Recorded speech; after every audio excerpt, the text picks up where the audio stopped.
All right. It looks like we are live.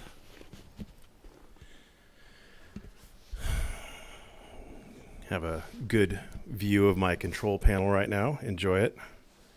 Let's see if I can't watch what I'm doing on my channel. I'm a boomer. Please forgive me for, there we go. Let's see. It looks like we're live. Awesome. All right. So we last left off right about here in the old douche canoe video. Now, one thing that I didn't want that. Boomer. One thing that I didn't note in the previous live stream was that there's normally, at least in my experience, and I have very limited experience, I've only sat in 2 interviews with the police, and that was as an attorney. Thank you very much. Both times against my advice. However, every time there were always 2 detectives, and one detective would ask the questions. The other detective would sit there and just watch. And so you have this detective asking the questions. This guy's just sitting there watching it. And I think the reason why they do that is so that they could better pinpoint when, where, why, and how you're lying. So now, again, that's just my best understanding of it, but that's where we're at. Okay, so we were just about to get into the point where this officer drops the bomb on our sexual predator friend Earl, that he is, in fact, there not just to talk about what happened at Shell, at the refinery, but what happened much earlier back in 96. So here we go, kids. For acts of violence against. Oh, yeah, one other thing. This is very important. Don't talk to the police. The number one thing that Earl did wrong is he talked to the police. Don't talk to the police. There is no real advice after that. I mean, you can try to minimize your damage by following other simple rules if you do talk to the police. But please, for the love of all that's holy, don't talk to the police. You cannot gain anything by it. The police don't determine who to charge. The police don't, well, I mean, I guess in like traffic citation kind of situations they do. But generally speaking, it goes to some sort of a district attorney, city prosecutor, somebody. It is an attorney who's going to decide what charges to bring. Generally speaking, 99 times out of 100, the police don't have any real discretion. They do the investigation. They give the result of their investigation to the prosecutor. And their goal isn't to clear you. Their goal is to develop as much evidence as they can to show that you're guilty. That's their goal. The police aren't in the business of finding or figuring out people are not guilty of crimes. The police are in the business of conducting investigations to show that you did commit a crime, because they wouldn't be investigating you if they thought you didn't do it. And then they give the highlights, the best points of that to district attorneys. And having gone through some of these police reports, one of the things that I've noticed is the police tend to, in the written description of interviews and things like that with victims, etc., the police tend to dress these things up in the best possible language for the prosecutor. They don't try to say things that are going to get you found or to dissuade the prosecutor from charging you. They say things in an attempt to actually get the prosecutor to file charges against you. For example, in a recent one, it's an elder abuse case that I'm involved in, criminal, and the detective goes out to interview the victim, alleged victim, and he asks her 3 questions. Do you know what day of the week it is? No, she doesn't. Do you know the date? Or, excuse me. Do you know the date? No, she doesn't.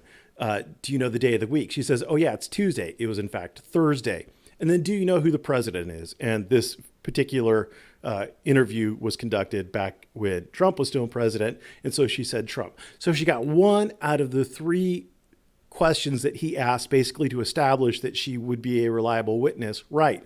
Did that appear in his report? No, it did not.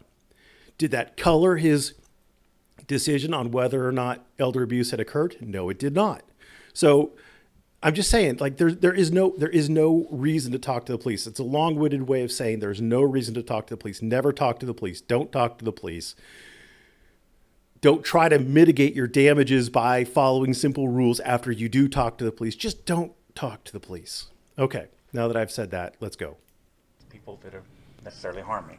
Okay, so that brings alert to Hill, and that brings alert to our police department, right? So we start doing homework on you, and we find out that you're a sex offender. Yeah.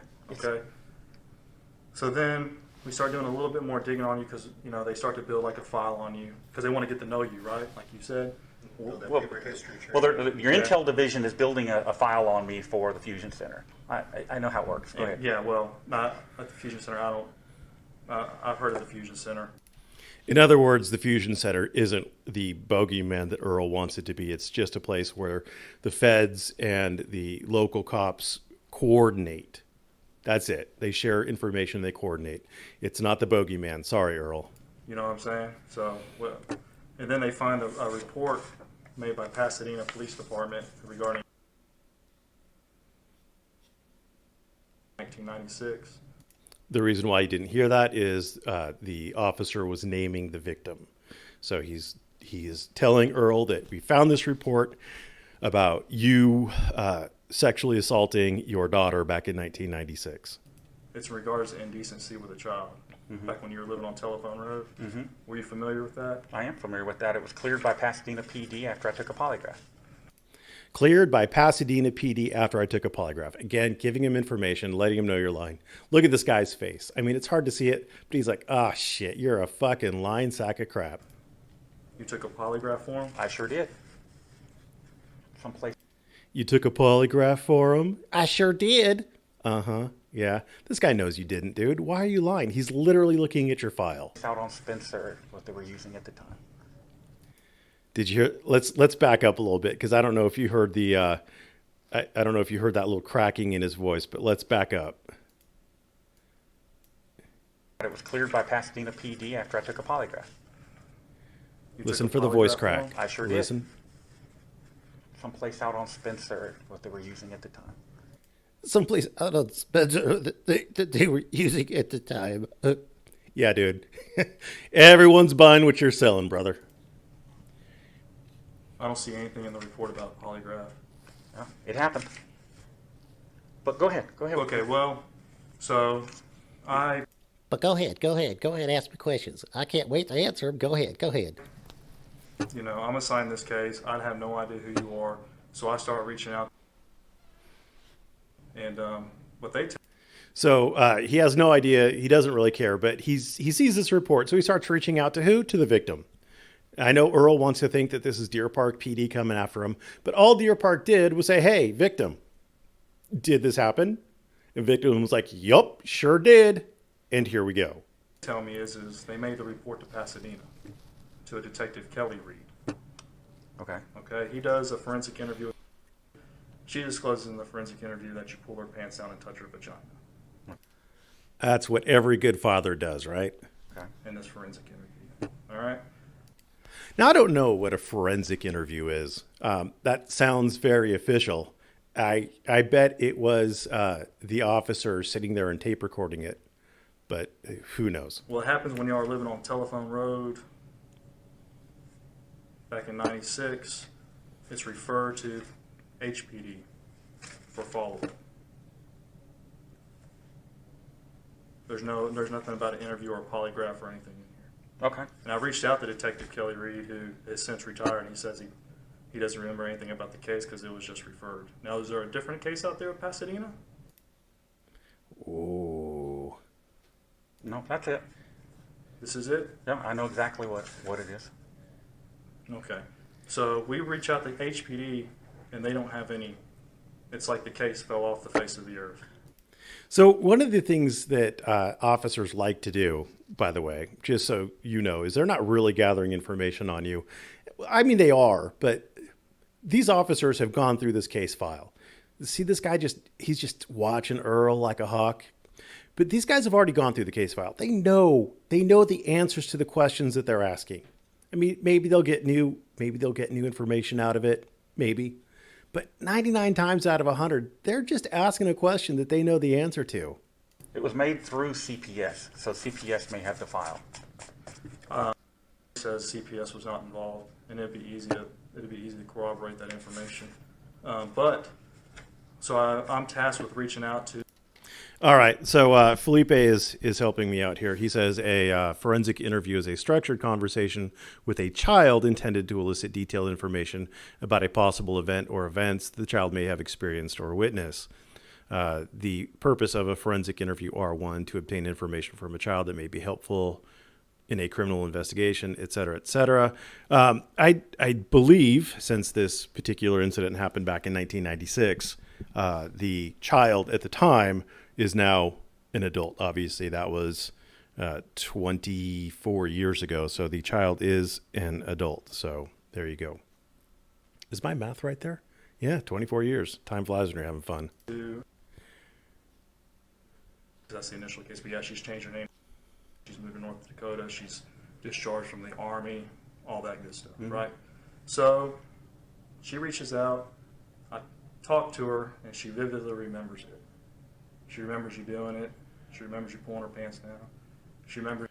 So the victim here, I mean, she is a veteran. She remembers it vividly. That's going to be rough stuff. I mean, she's got nothing to gain by this. She's got nothing to gain by this, dude. So what are you going to do? That it's itching and it's hurting. She tells me that in a statement. Okay. So, did you touch her down there? No. Did you do anything? Did you? You want to schedule another polygraph? I'll take it. Okay, yeah, we can do. I don't have a polygrapher here, but we can take it. Yeah, I'll do it. We can get that set up. Yeah. So here's. So this guy's like, we can get that set up, but they know you can. Polygraphs are not the most reliable things in the world. Basically, the point of having a polygraph, my understanding of it, isn't to get the baseline readouts because, people are nervous when they're getting a polygraph taken. They're, even if you're innocent, you're nervous. The point of it is to try to figure out when there are deviations. And you could do it just by watching people. You could do it by looking at the little squiggly lines. But I believe that polygraphs are just props. And so a polygraph machine is only as good as the operator. It's only as good as the guy who is watching you and figuring out if and when you're lying. So these guys already know Earl's lying. The polygraph isn't much help. Here's what happened. All right. And I had split up. I had gone back to my ex-wife. Who's your ex-wife? Okay. I'd gone back to my ex-wife. All my kids are living at home. Okay, we bought that place out in Telephone. The kids all were living there with me. Came one night and spent the night. All right. She slept between her two older sisters in a bedroom with the locked door because their brother kept going in there. So they had. Oh, so the brother is the deviant. Is this the brother who's Earl's son, whose channel he now streams on for his News Now community? But it's funny. It's funny that the girls were worried. Maybe it's just me that I grew up being a boy, but to the best of my knowledge, none of my sisters grew up worrying about me or my dad going in and touching them in the middle of the night. To the best of my knowledge, they didn't have to sleep with locked doors. To the best of my knowledge, none of my brothers, and certainly I, never tried to sneak in to my sister's room to touch them. So it's already weird, but good job at trying to lie. Locked the door. Next morning, I took her home, dropped her off, and then this is what I got. Next morning, I took her home and dropped her off. I didn't do nothing. Did you notice how there wasn't a whole lot of detail in that? For a guy who likes to give out information, there wasn't much detail there, Earl. So did you ever take a polygraph? Because there's nothing in here about a polygraph. I did take a polygraph. Who? And again, they're just asking him again just to make sure that his answer hasn't changed. Who made you? Who? They didn't make me do anything. I volunteered for it. Just like Volunteered for it. So in other words, they didn't send him to get a polygraph. He went and picked a polygrapher to get a polygraph done. And a polygraph, when you've picked the polygrapher, not very useful. The guy's gonna ask the questions you've asked him to ask, and you're gonna give the answers you're prepared to give him. And he's getting paid by you, so he's not looking to see where you're lying. He's looking to give you something saying that you're telling the truth.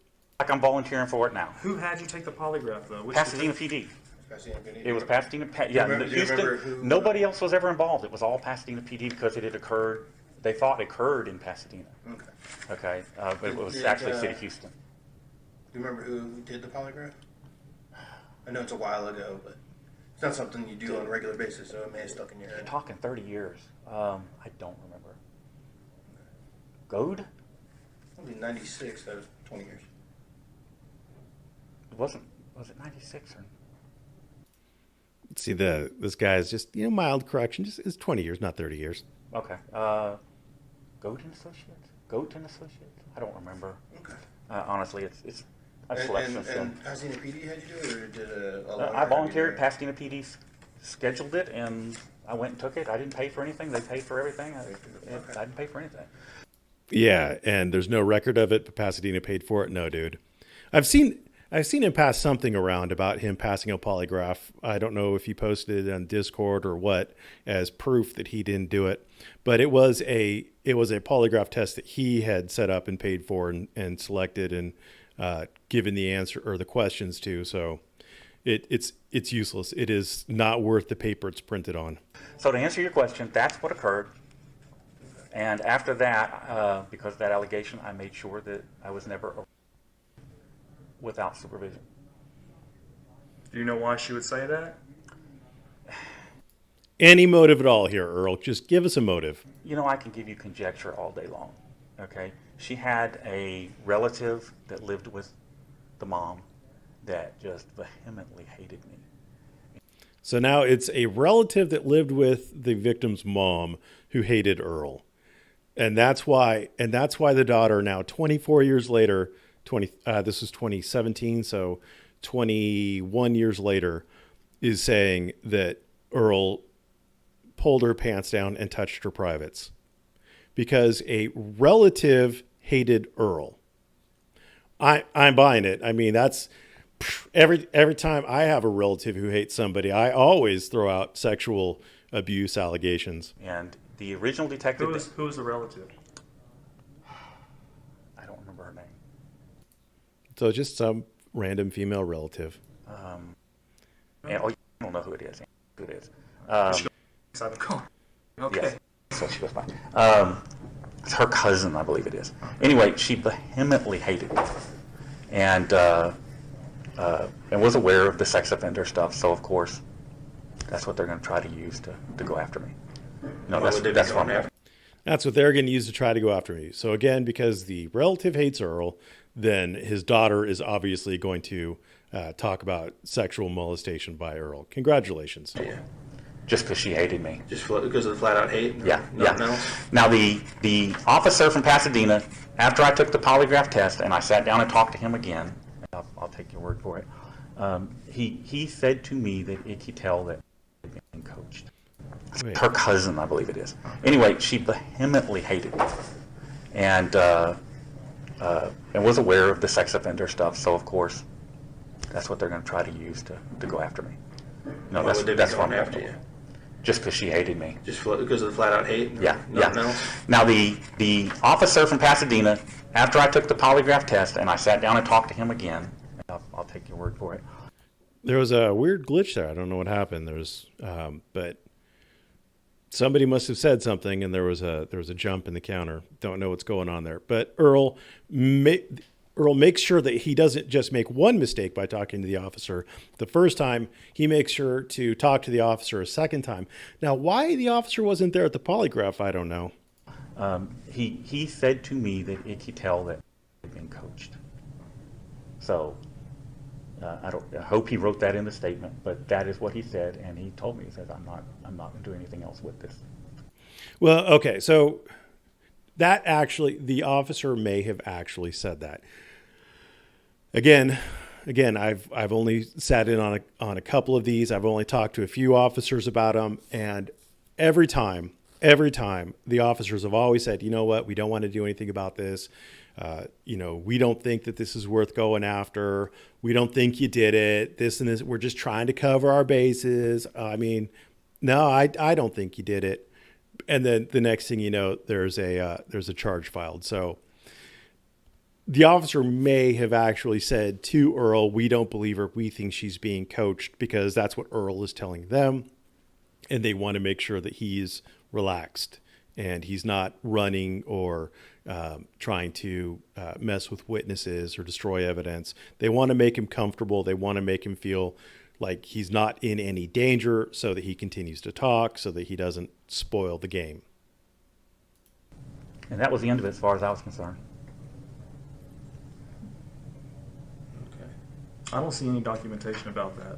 Okay. But to be fair to you, David, Earl or David, because I've been Just calling you, David. I've been referring to you as Earl. To be fair to you, David, I definitely will follow up with that information. Oh, he definitely will follow up with that information. And like I said, if you want to schedule a polygraph, I'll Yeah, we take it. will. I don't have anything to hide. I don't run and hide, and I sure don't run. And I'm going to tell you. So Frog is pointing out that I am confusing a polygraph that Earl did back in the car theft days, where he beat a polygraph back then. So congratulations. That is probably correct. I might be confusing those two. Doesn't really matter. Tell you the truth. It is awful odd to me that this is happening as we're bringing lawsuits against Shell. As far as I'm concerned, We're bringing lawsuits against Shell, folks. Have you guys seen those lawsuits that he brought against Shell? We are bringing lawsuits against Shell because Shell called the police or something. I don't know. Shell owns Deer Park PD. So this Shell owns Deer Park PD. That's plausible. is And he explained to you how we got to it. I understand. I'm just telling you that from my point of view, Right. you can see All how right. that is suspect. Understood. Okay. We got the complaint was filed with us in regards to Mr. Hill and what he deemed as harassment, basically, from what you posted. So, of course, we look into it, and like I said, we found out, you are a registered offender, so that does throw up a little flag, and due to the statements that were made. And after speaking to you, we understand what your mindset was, but you could see how it could be perceived. I can see that if you were wanting. Well, again, I'm not entirely sure that these guys didn't want to go after Earl on the stalking, harassing, whatever, for the Shell station, but it certainly does seem to take a back seat. To mess with me, how you could twist it and use it against me, and that's fine if that's his intent. So, But I will doing I will state categorically. Mm-hmm. Okay, I have no desire to harm anybody. Have no desire to do anything that is outside the law. I don't do that. Okay. Okay. I don't do things that are outside the law, says the man who has been arrested and convicted of multiple felonies. I'm a good boy. You know what? The rape, I didn't mean to hurt anybody. Oh, yeah. The only thing is with, okay. The only, she says she remembers it, and she still has flashbacks, and she saw a therapist about it, and she remembers it itching and hurting.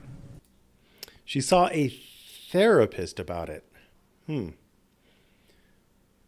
That's interesting. Now, technically, therapist-patient confidentiality would apply. Well, I'm assuming that Texas would use the same sort of privileges that California uses for therapy and things like that. But that would evidence her potentially being a victim. I mean, that's people who aren't abused don't go to a therapist, generally speaking, for, flashbacks of being abused. Okay? So she remembers it, and so yeah.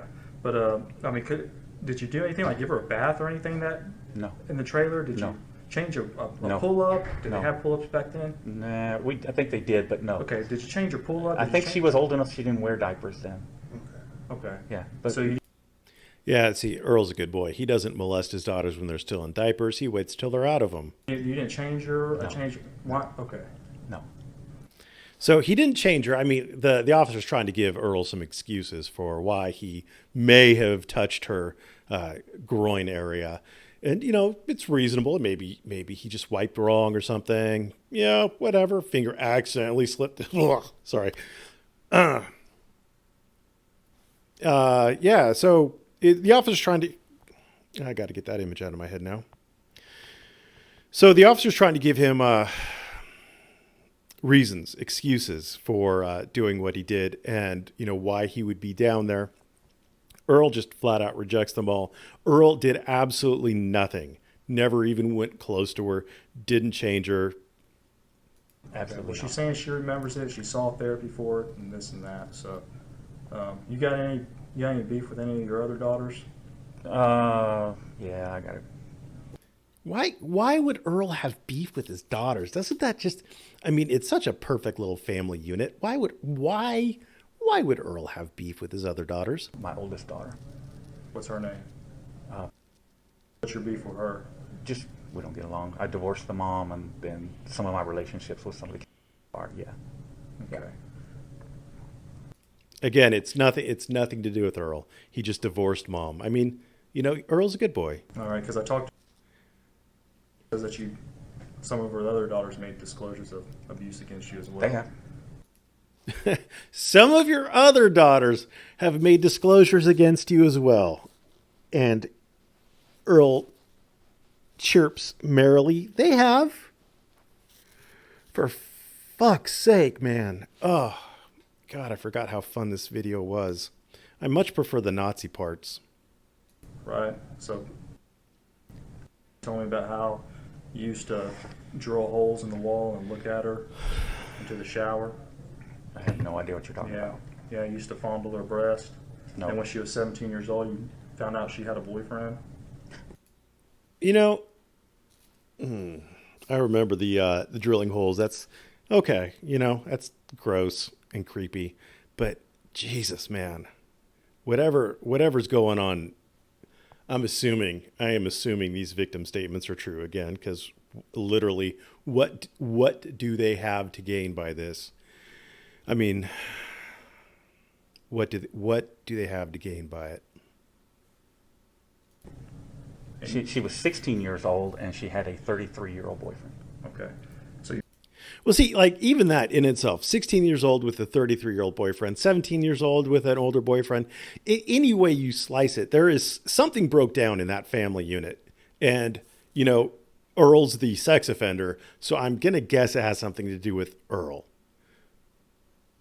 Because 16-year-old girls don't normally go after 33-year-old men.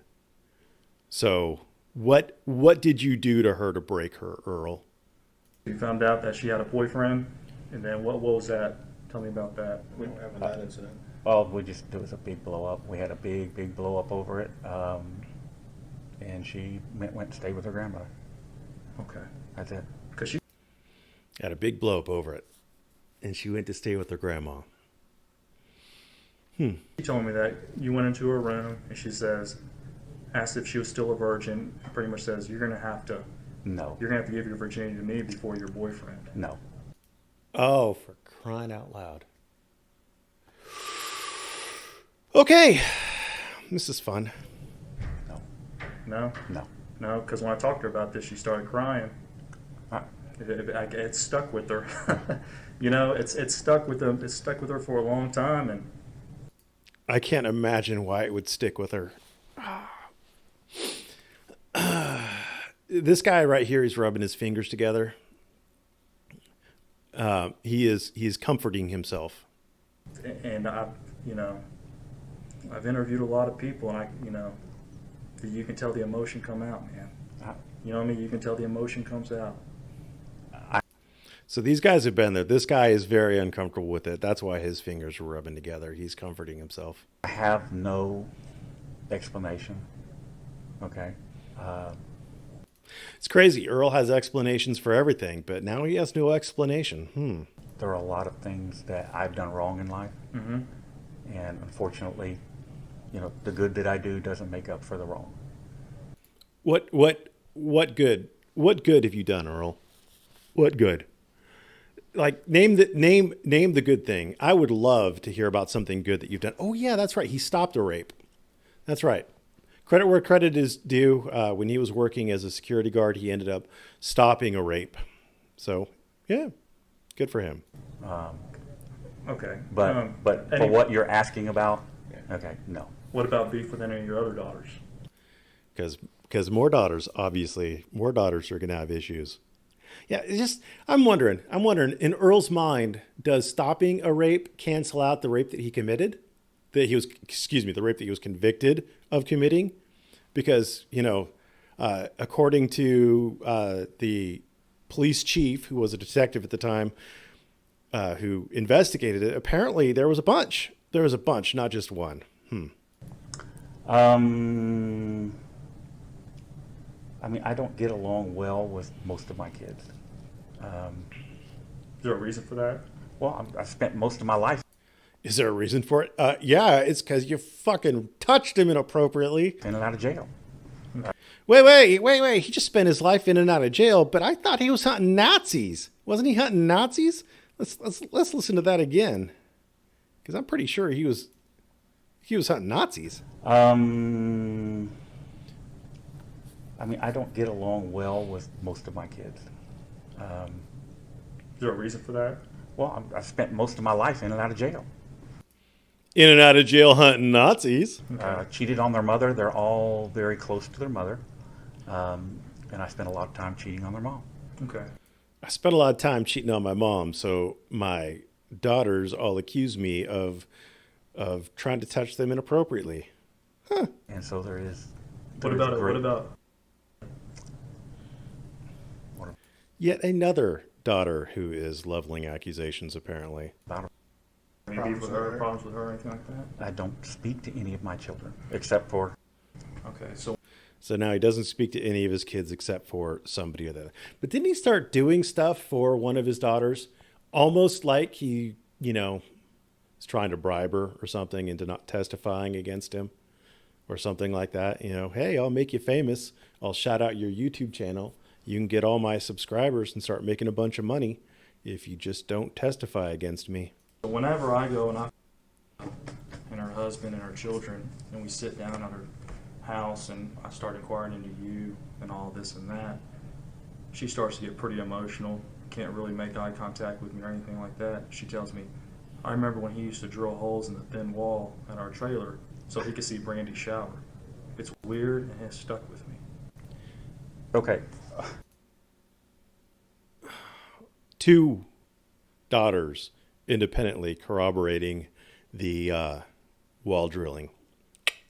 That's no bueno, Earl. Logic. Let's apply a little logic. Oh, let's try some logic, Earl.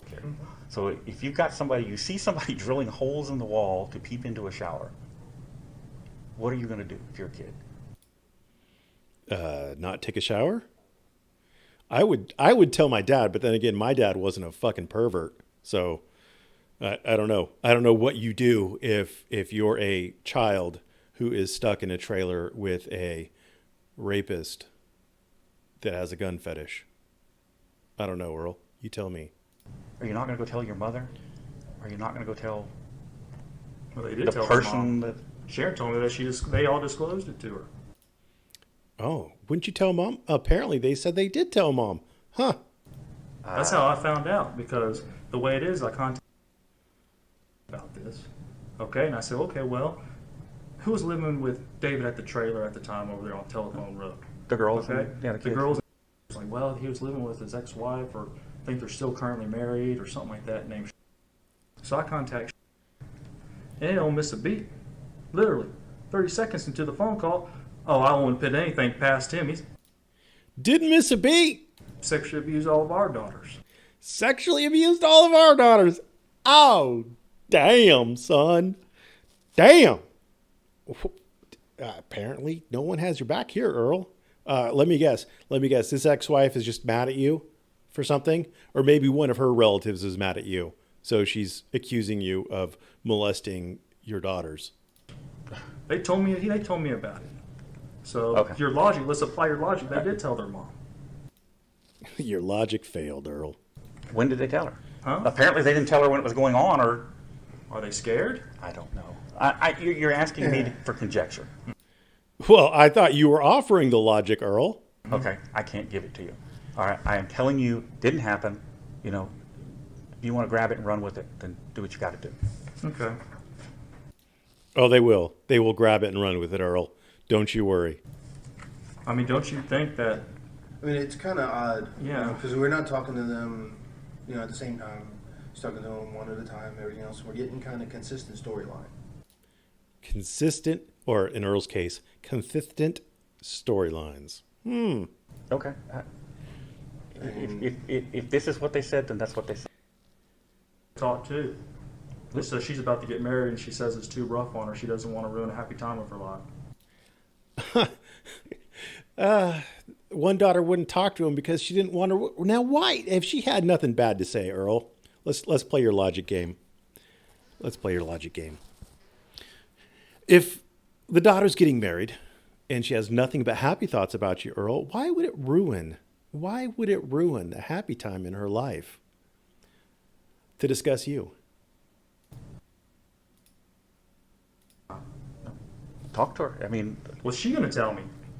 I guess she's going to tell you the same thing everybody else told you. Why would she tell you the same thing everybody else told you, Earl?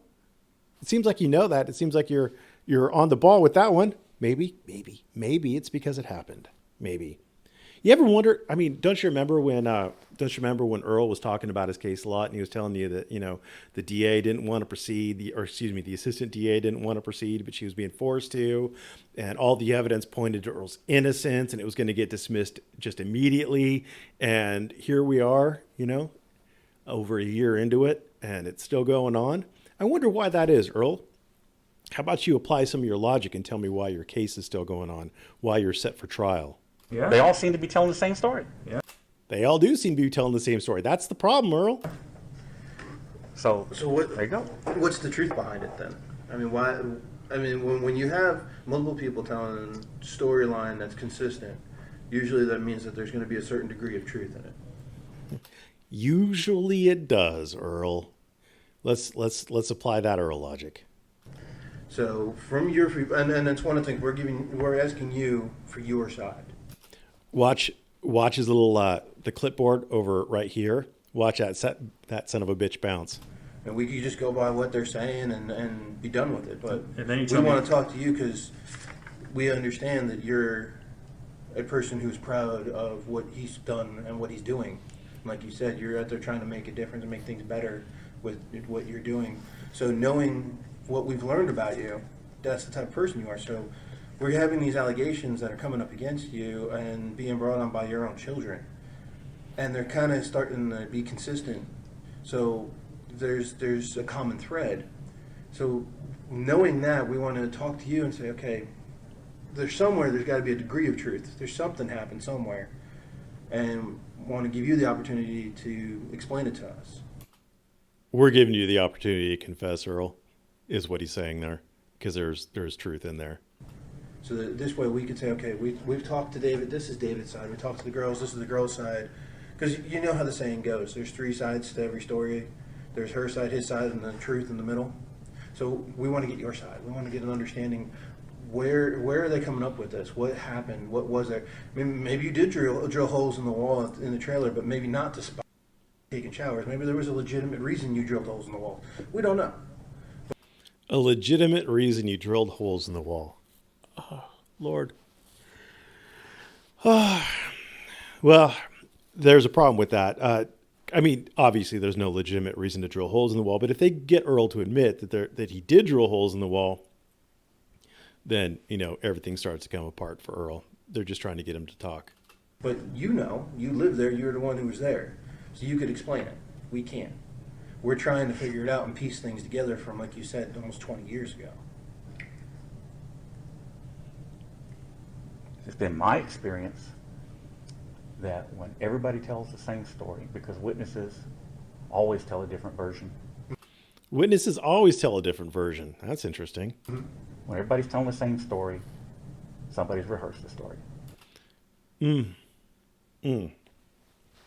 When everyone's telling the same story, somebody has rehearsed the story. But I don't know. You're asking me about something I Okay. cannot answer. Wait. Let me Go ahead. answer. Go ahead. You're asking me about something I cannot answer for you. Okay. Okay?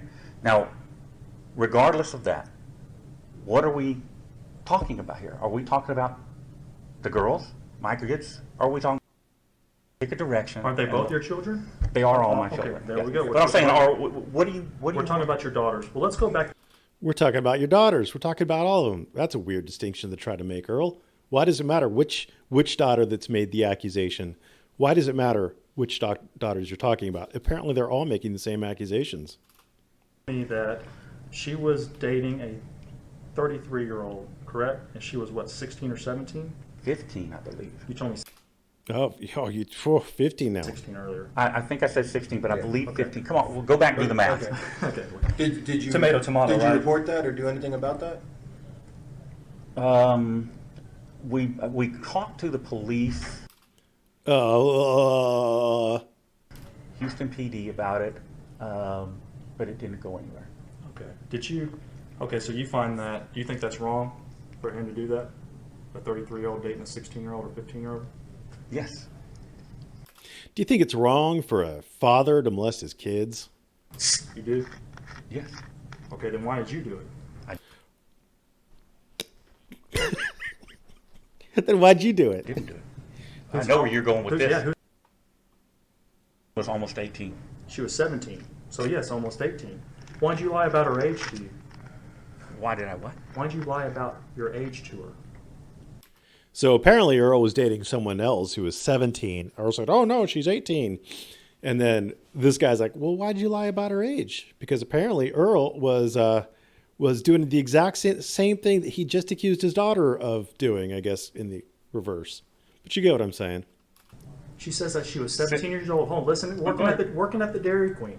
Mm-hmm. You come in there all the time and hit on her. And she tells me Earl's mouth is real dry right now. that you told her that you were in like mid-20s or something like that. And she Late finds out, 20s. and y'all date, have sex for 3 to 4 months. Okay? Right? Gotta get a little Altoid, get the saliva going, lubricate the mouth a little bit. Telling lies just really dries out the old mouth. You get arrested in LaPorte off Sylvan Beach, and then she finds out you're almost 40 or something like that. No, I was mid-30s. No, I was mid-30s. Don't.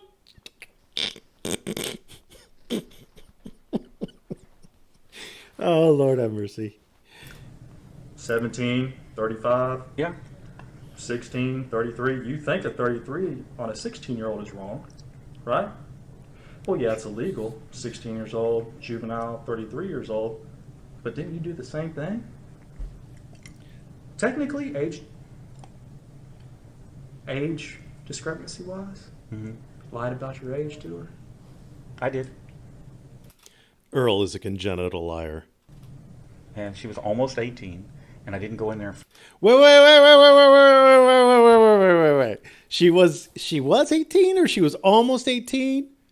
I don't know, Earl. Flirt with her all the time. I met her at the Dairy Queen. Everybody worked there, and I used to talk to everybody. And one day I came by, she was outside crying. And that's how I got her number. She was outside crying, so Earl got her number. Because, broken-hearted girls, they're, easy prey, I guess. Did you lie about your age? I don't remember. I don't remember if I lied about my age. But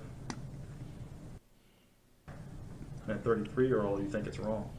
I believe 15 at the time, and that's my daughter. Okay. Isn't it funny she went down, she's down to 15 now? I mean, wasn't she 17? The officer said she was 17. Then Earl said 16. Now it's 15. Boy, I mean, So That's the difference. It was 17, almost 18, and you would have been fine with it? I would have been fine with it, but what can you do? That my kids do a lot of things in life that I don't agree with. like report to the police when you've been sexually molesting them. Okay, but you can't stop them. It's revenge.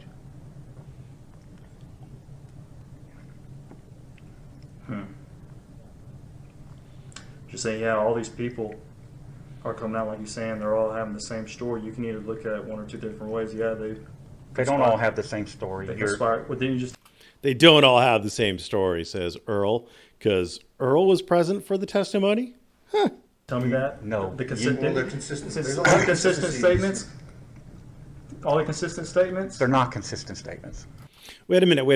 Okay, now let's go back to the Earl logic, because remember, Earl logic said that if they're all saying the same thing, somebody somewhere has rehearsed it, right? And now Earl's saying they're not saying the same thing. So using Earl's logic, therefore it can't be rehearsed. Huh. Then what? Let's go back to what you were telling me about then. Use Which your word. part? Use your verbiage then that you just told me. You're saying it's consistent statements. What Mike, we gotta make the distinction here. Slow down, Earl. You're trying to spit out your lie too fast. Just breathe. Be calm. Think about your lie before you tell it, okay? Slow down. My kids with my ex-wife are saying is not the same as what said, and it has nothing to do or is even similar to my relationship. Okay. These are completely different things. The allegations are completely different. Completely different, except for the underlying theme that you sexually abused your daughters. That seems to be a pretty consistent theme through these things. Well, I don't know about you, but I'm not really going to draw the line that, well, one kid said that she was like 3 years old and you touch her. Another kid said that she was in the shower when she was 15, 16. Another one said that you touched her when she was 15 or 16. I mean, is this where we're going to draw the line? I mean, you've said yourself, you've been either in and out of jail their whole lives, or you were down in South America hunting Nazis, one of the two. But anyway you slice it, you weren't there the whole time. So wouldn't it make sense that they were abused at different times? I don't know. Maybe I'm just the one who's being silly here. So you go in there and fondle her breast, says you have to give me your virginity, and drills holes in the wall, right? So I go and corroborates that. She gets emotional, right? She says it's weird and it's stuck with me. Okay. Fondling of the breast, going into the room, touching her. She has to lock her door.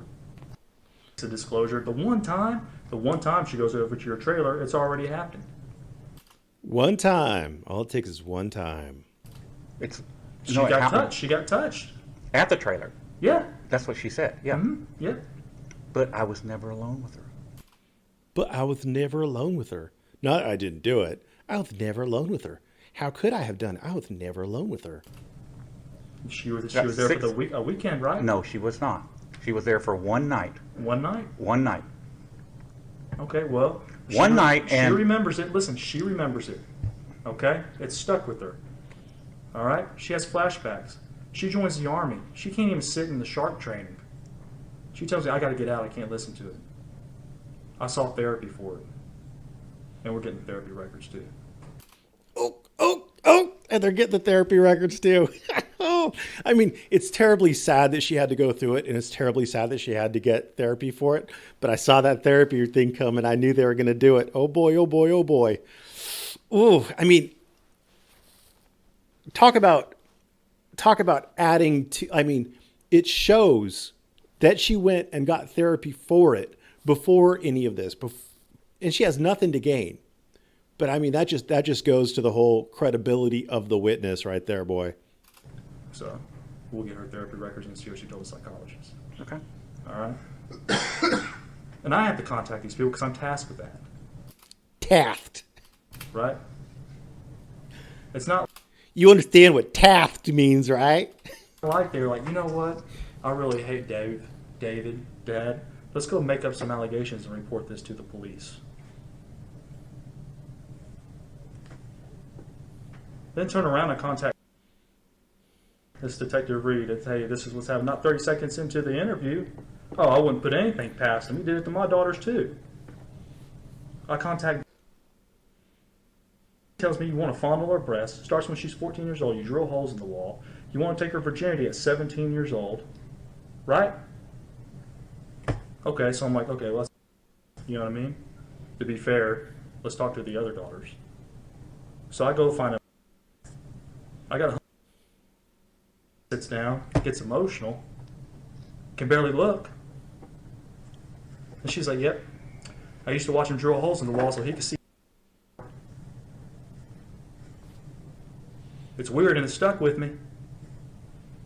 And then you want to give me some story about how what? Oh, this 15, 16-year-old, she was dating a 33-year-old. That's messed up. And you did the same thing. It's almost like you shouldn't have talked to the police, Earl. I mean, I'm not saying that this would have gone away. You've got all the daughters corroborating the stories from what happened 20 years ago. They're adults now. It's not like a teenager who's pissed off at dad because he won't let her go to the movies with her boyfriend. I mean, good luck, dude. Good luck.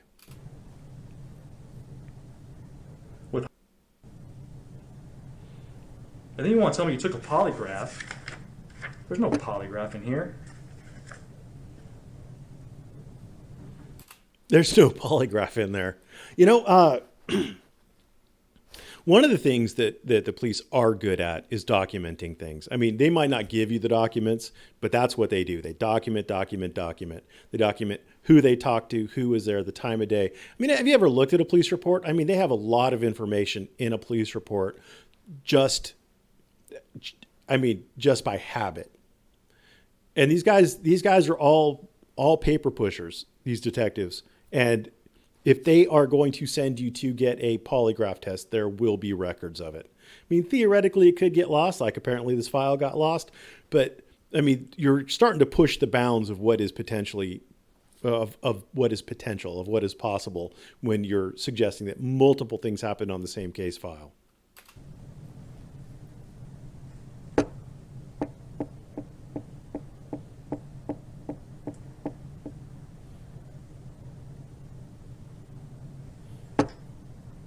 You want to come out and tell us the truth? Oh yeah.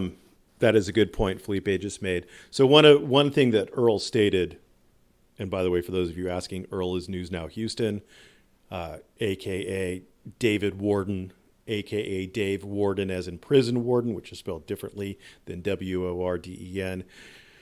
But one of the things that Earl has stated, because Earl is a congenital liar, is that his attorney was talking to him on an earpiece. Like, first of all, no, he was not. And second of all, these officers would have noted, for the record, presumably, that there was an attorney listening in. Because again, they do like to document things.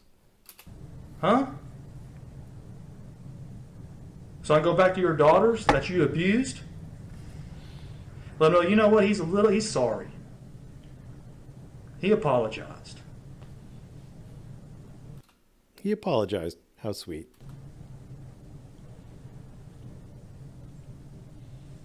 They're your daughters, bro. One's had to see therapy, they all hate you. One's had to seek therapy and they all hate you. That is pretty consistent, Earl. Why aren't you talking? I mean, where's your verbal kung fu at, Earl? You seem awfully quiet. How do you want to work it?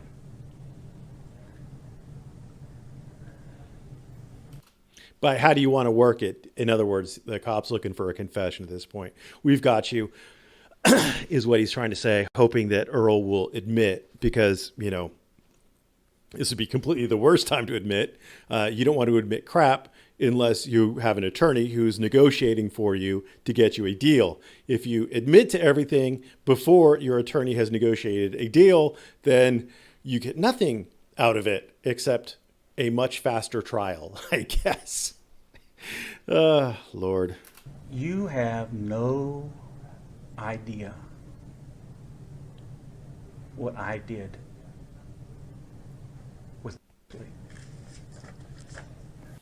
Well, I think he has a pretty good idea what you did. When they found her down here with Daniel Wade in a hotel room being molested. Who's Dan? Daniel Wade. It's funny how that memory is so specific now, Earl. Boy, that's a name that just... Daniel Wade, David Warden. That's a very specific name. Daniel Wade. How come you don't know that? Yeah, who the fuck is Daniel Wade? I mean, you just made him up. How the fuck would anybody know that? You know all this shit, but you don't know that. No one's told me about a Daniel Wade. See, so now what Earl is doing? This is pretty classic. You ramp up. You get mad. You get mad at the other side. How could you not know this? It's pretty transparent. He's lying out of his ass. He's the guy that was convicted for molesting her. Convicted for molesting her. See, that's an easily verifiable thing that you could look up, that obviously these officers can look up. So, hope that's not a lie. Well, technically, I hope it is a lie, because I hope she wasn't molested by anybody, but you know what I'm saying. No one's told me about it, Daniel Wade. Imagine that. So tell me about Daniel Wade. Imagine that. Tell me about it. So you don't know everything, do you? No. But now you can give me something to follow up on. I'll tell you what you do know. Wait, no, tell him about this Daniel Wade guy, because wouldn't that be the most relevant thing to talk about? But apparently Daniel Wade was already convicted, so I don't even know if that's really important, other than for the officers to further confirm that you're a lying piece of shit. About that much of a story that's that deep.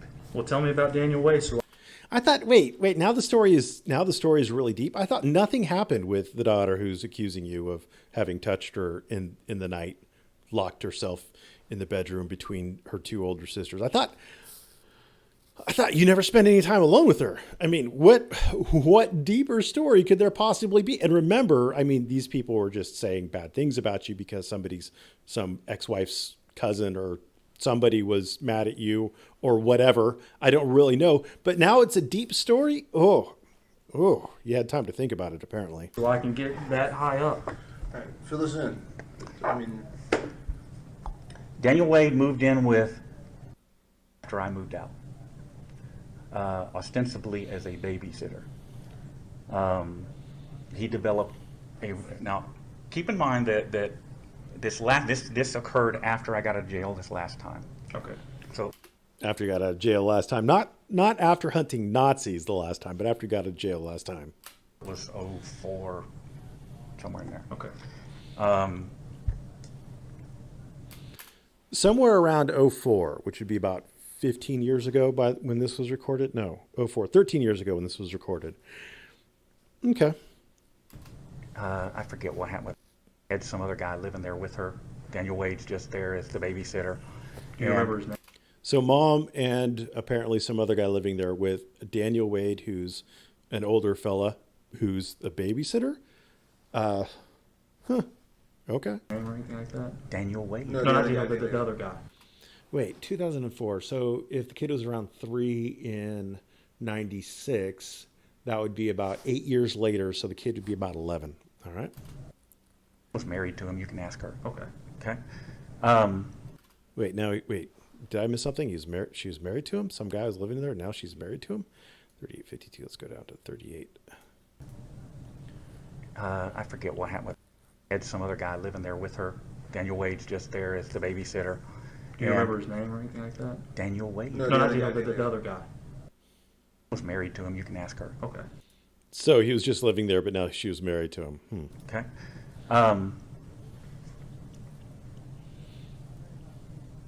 And I had a relationship at that point, a good relationship. 5 in 96. My bad. So she'd be about 13. We did things together with her other siblings along. Never had any issues. But as Daniel Wade came in, she began to get more and more distant. And I had conversations with her about this. And she just said, oh, well, she's a kid, let her do whatever she's going to do. And it got to the point where I confronted Daniel Wade and told him that I thought he was a child molester and that he was doing something with. He did not.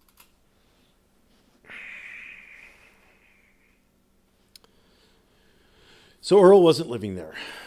Let's just go through the lie, because it's amazing that he thinks this is something that people are going to believe.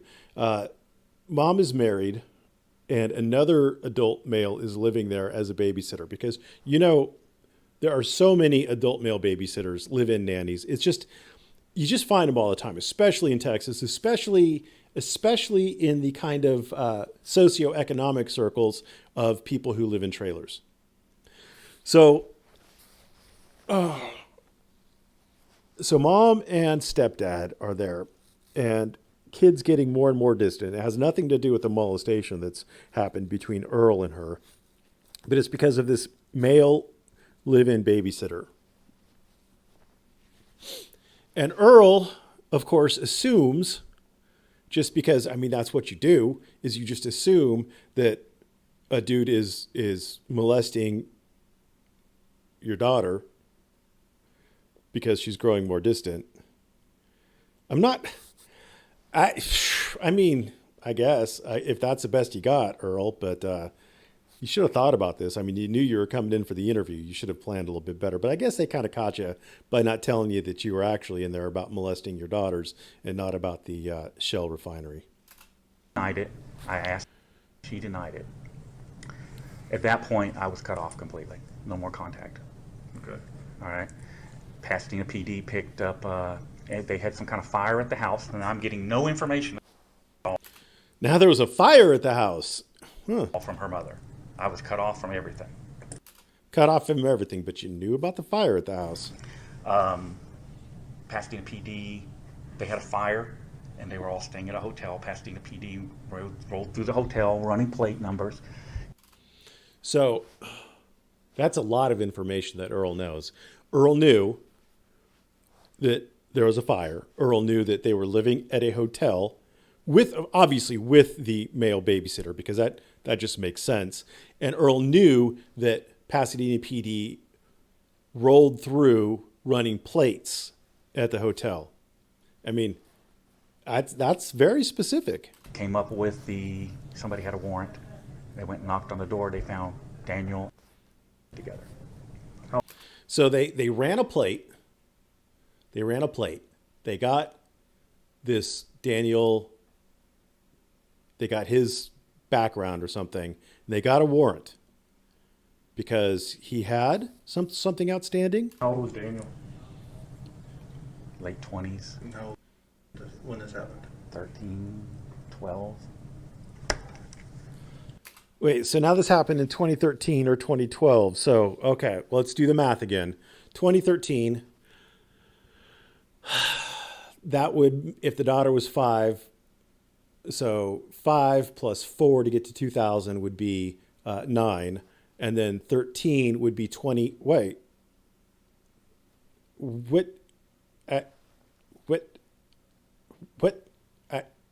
What? Wait.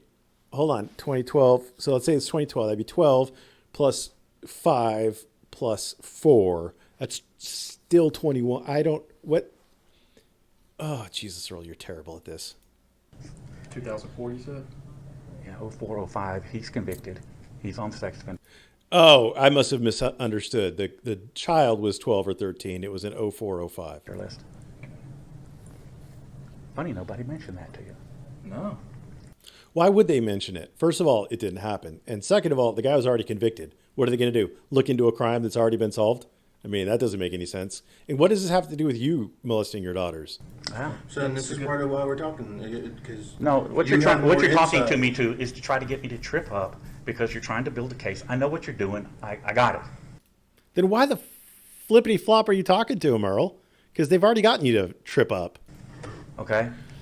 The fact that you're going back so far is suspicious, but whatever. You're going to do what you're going to do. Yeah. Okay.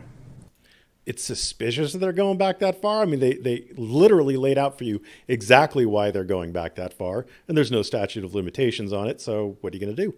Well, I mean, like, as of what we see now, if no one, nobody ever saw justice or they were abused, no matter how far we go back, don't you think people kind of deserve justice? I do. You know, with these things, they change the statute of limitations and everything for that reason. I've done nothing wrong. Okay. That's not an answer, Earl. I've done nothing wrong is not an answer. He was asking you about statute of limitations. So it's just I've offered to take a polygraph. I don't know what else you want from me. They want you to confess to make it a lot easier for him. But you're already giving them a bunch of information. So, I mean, what more do they need? Okay, so you'll take a polygraph? I will take a polygraph. Okay. So Daniel Way, 2004. Pasadena police. He was a babysitter. Yeah, after they dug into it, they found that he'd been a babysitter for some other people as well and had similar problems. So, More information. How does Earl have all this inside information? Earl, do you have a friend in the Fusion Center? that's really funny that nobody's mentioned that to you. No. He's going to check his phone. Oh, there's his Bluetooth earpiece. Is it on? It is funny. It is funny. Why are you fiddling with your phone, Earl?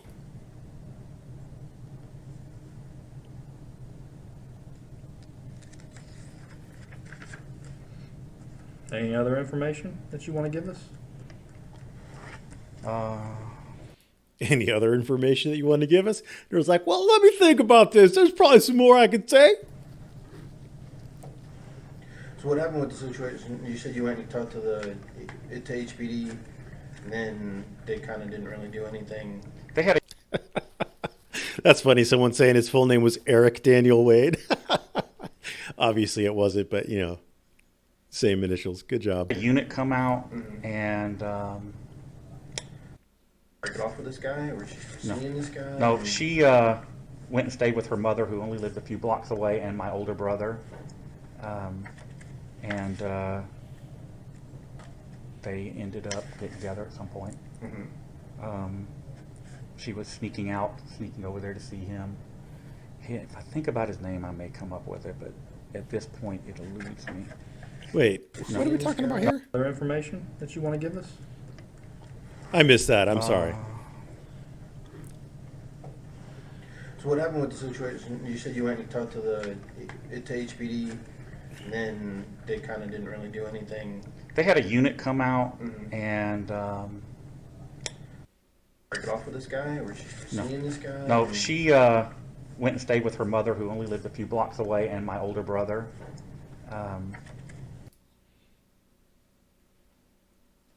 Maybe I misunderstood. I thought she was staying with her mother and her stepfather. But now she's going to go stay with her mother and Earl's older brother. Interesting. And they ended up getting together at some point. I'm assuming he means Daniel Wade and the daughter.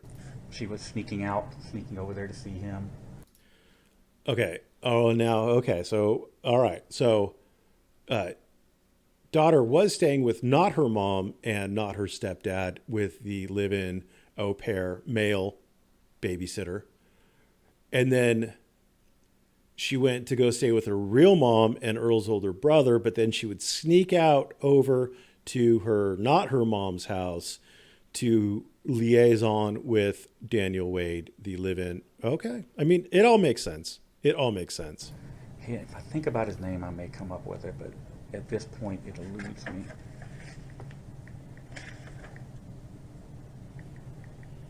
What's your relationship with your brother? He's dead. He passed away. He passed away. I'm trying to think of someone we could talk to who's around you and the girls during that time period that could kind of contradict what we're getting, if anything. What about? I heard you have a good relationship. Have a decent.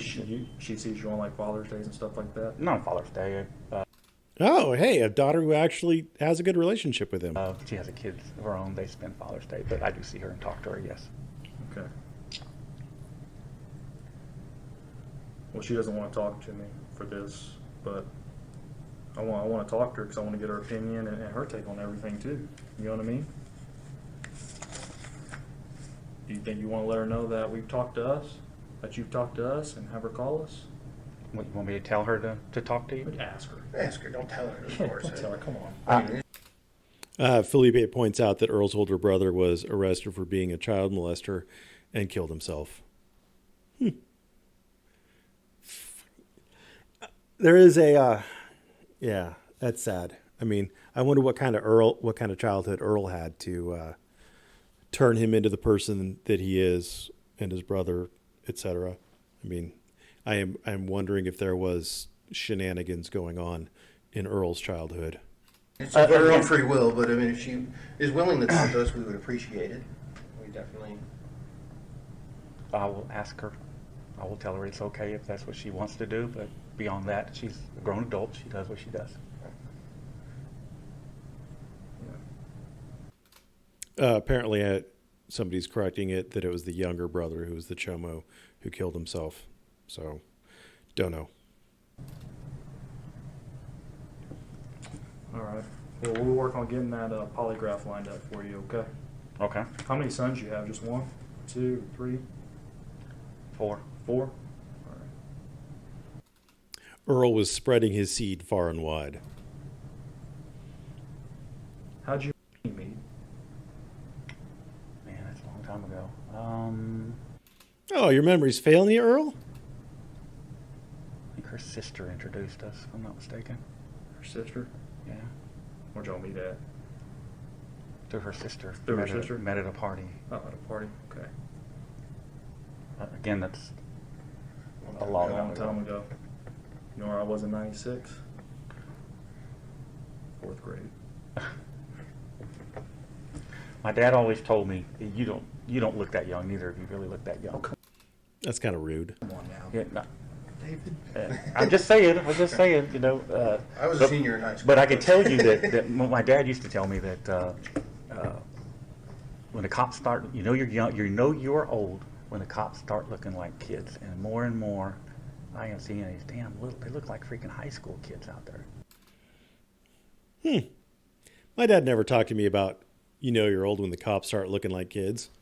That's weird. I mean, how much interaction do you have with cops? It's just weird. It's crazy, Yeah. crazy. You want to give us any information to follow up on your behalf? Anybody we should talk to that you think would shine some light on this? Anybody to corroborate your story, Earl? What's going on? Anything?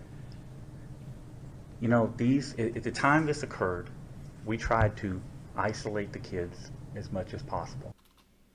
Fancy that. At the time the kids were getting molested, we tried to isolate the kids as much as possible. Now, why would you want to isolate the kids that you're molesting, Earl? Simply because they just didn't need to be caught up in grown adults bickering and fighting. Bickering and fighting about you drilling holes in the wall so you could watch your kids shower. Bickering and fighting about you sexually molesting a 5-year-old.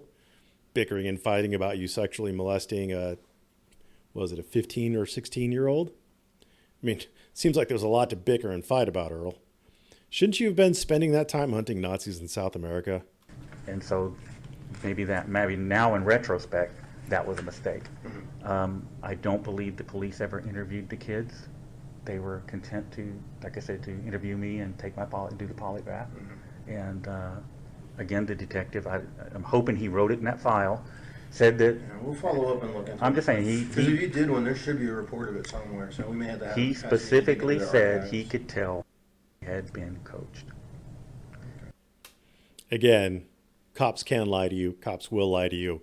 If I mentioned don't talk to the police, And this all went through CPS because we had CPS at our place beating on our door, going through, talking to the kids. I mean, because, everybody just has CPS beating on their door, talking to their kids. I know when I was a child growing up, it was just like daily. You're just tripping over CPS agents just all the time because that's normal in Earl's worldview. Just, CPS. Like, of course. I mean, I never saw a CPS agent when I was a child. I hope you didn't. Most of what I do is divorce work. And a lot of what I do is domestic violence related. And even then, it's rare that CPS gets involved. Like, CPS is not a normal, natural state of affairs to have around you. Something somewhere is FUBAR if CPS is getting involved in your life, especially if they're getting involved in your life constantly. And that's another. We'll have CPS dig into the archives and pull their stuff up too. But thanks for the information. We'll have CPS pull their archives. We'll find out what CPS had to say. Good job, Earl. Thanks for giving them another lead to bury you with. So we see what they have and what they found, what they wrote up. Because it was investigated by them. Do you remember what their ruling was on it at all? They went with Pasadena PD. They're the ones that brought Pasadena PD in. Okay.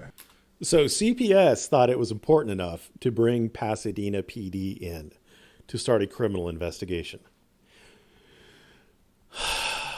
CPS has a lot of power. I don't know exactly what their power is in Texas, but they have a lot of power to investigate things on their own. They have a lot of power to make recommendations to the courts. They could start dependency proceedings. They could take kids away from you just at the drop of a hat. I mean, they could do all sorts of wacky things. But if they think nothing is going on, they don't get the cops involved because they have the power to do lots of things. If they don't think there's anything criminal going on, they don't get the police involved. So it was Do you think they ruled just it unfounded. unfounded, or- Yeah. Nothing ever came of it. Like I said, after the polygraph, the detective was happy and settled. That was the end of it. And I'm sure, 20 years ago things were a little different too. And nowadays, just a polygraph alone usually isn't enough anymore. They want us to make sure we do all our due diligence to find out, because polygraphs aren't admissible in court. You can't use them. Polygraphs weren't admissible 20 years ago either. So if you thought that the cop did an investigation where he just said, "Oh, go take a polygraph without me present, without me being the one asking you questions, etc., then you're dumber than I thought you were." So they want to make sure, it's a good thing. We do them. They help a lot. Well, you know what I know. You can't beat the machine. Oh, you can beat the machine. There's yeah. people I've out never there seen that can anybody. I've never seen anybody that can beat the machine. But okay. I've never seen anybody that can beat the machine, except I beat the machine. And that's going to be in my file, I guess, because I was stealing cars back in the 80s and I got caught. And I took a polygraph and I passed it. Congratulations. Yeah, there's because it monitors your body sign, the signals. I know. So there are people who are really good at meditation, stuff like that. They can control their heartbeat. They can control their breathing. I mean, there's some of the more newer ones, which a lot of I don't know if we can find one that has it or not, but I know like DPS, when they do their new recruit training and stuff, they have one that's got a little pad you sit on. It'll tell your Why is your phone ringing if your attorney's on it, Earl? Huh. puckering or not. That's another part of the things that you can't control. But there's a science to beating them. It is a possibility. That's one of the reasons why it's not allowed in court. Why they don't use it, because they have proven it can be beaten. Well, it's just a tool. It's not, there's no, the tool is only as good as the person who is reading it. It does not detect lies. The machine itself doesn't detect lies. It detects changes in your body's biometrics that, heart rate goes up, whatever. But it doesn't catch lies. It is not admissible. I don't know. I'm sure some states may allow it, but most states that I'm aware of don't. Well, like I said, I have no objection to taking one. I personally, I don't believe I can beat one, but if you say so. He really wants them to believe that polygraph is going to settle the matter. I haven't done anything wrong. So I Definitely. took it before, I'll take it again. We'll reach out, because we don't have one on staff. We have to either bring one in or we use one from one of the surrounding agencies that have one on staff. Well, they sent me to a private one. The one that they had me take was some guy on Spencer Highway. Mm-hmm. He didn't do it at the police department. He did it at his office on Spencer. Okay. So, Bullshit. Yeah, I know Pasadena now, they have their own guys that they most do police their- departments, I think, do it. But I think then, I know we don't because it's expensive. well, It's I think back then he would sometimes come to the PD and do it, and sometimes go to his office and do it.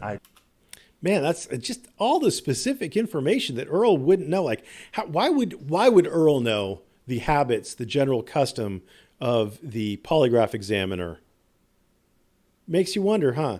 So, there are a lot of little tricks as an attorney, one of the things that I do in depositions and in cross-examination and things like that, is I listen to what people say and I remember it. And if someone starts giving me detailed information like this, that is a warning sign. This is not information that Earl should know. So why is he telling you about it?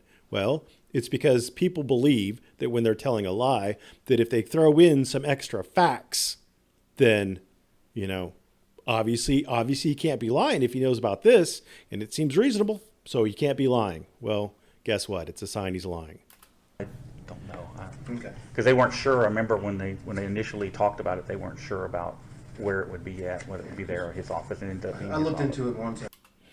They weren't sure. I mean, and now Earl's just, you know, intimately familiar with all the goings on about the discussions the police had about where they were going to have the polygraph examination, et cetera.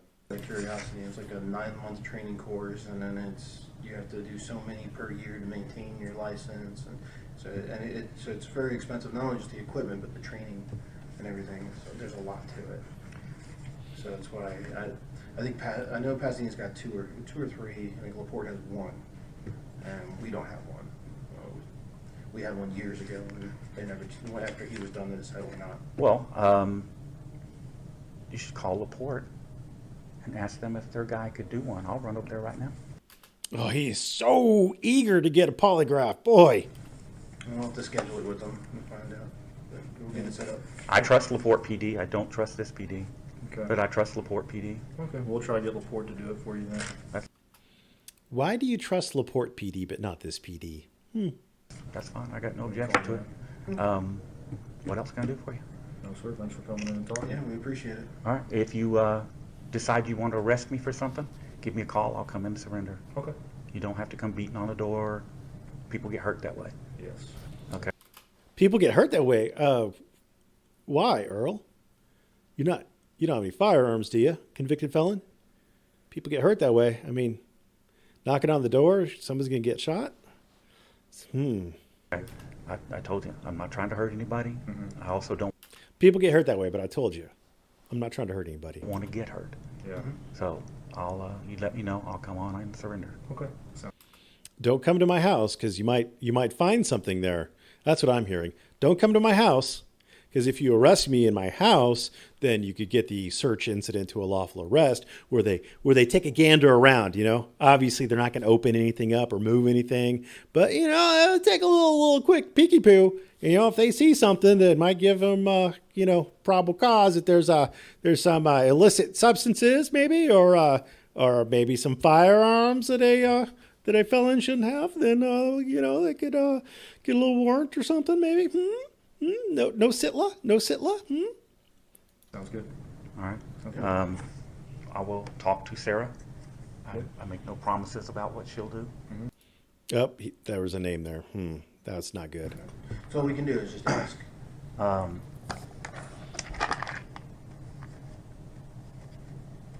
both my mom. My mom is where Brandy went to live.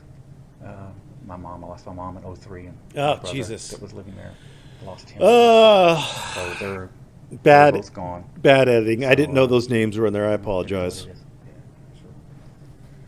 Okay, David. Well, thanks for coming in. Okay. And we'll, as soon as I get that polygraph scheduled, we'll contact him. We'll see what works out for you. I'm pretty available except in January. I've got to go out of state on a court case over in Pineville where the National Guard arrested me. Where? What week? You know? Because we're almost to January. Yeah, it's be the middle Well, Earl, your schedule's pretty clear now for court dates, isn't it? of the month. Just the 15th through the 20th. Don't schedule anything then. Any other time? I'll make myself available. If you just give me a date, I'll make it available. We'll try to get it done sooner than later. It's, like you said, it's holiday. I know. Coming into the I know. holiday season, people burn off their vacation and everything else by the end of the year. So we got to find out what his schedule is as well. Okay.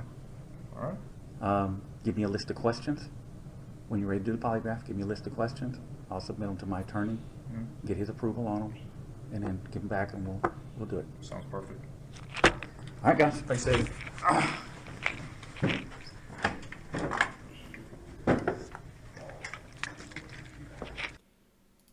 All right, kids, there you go. In all of his glory.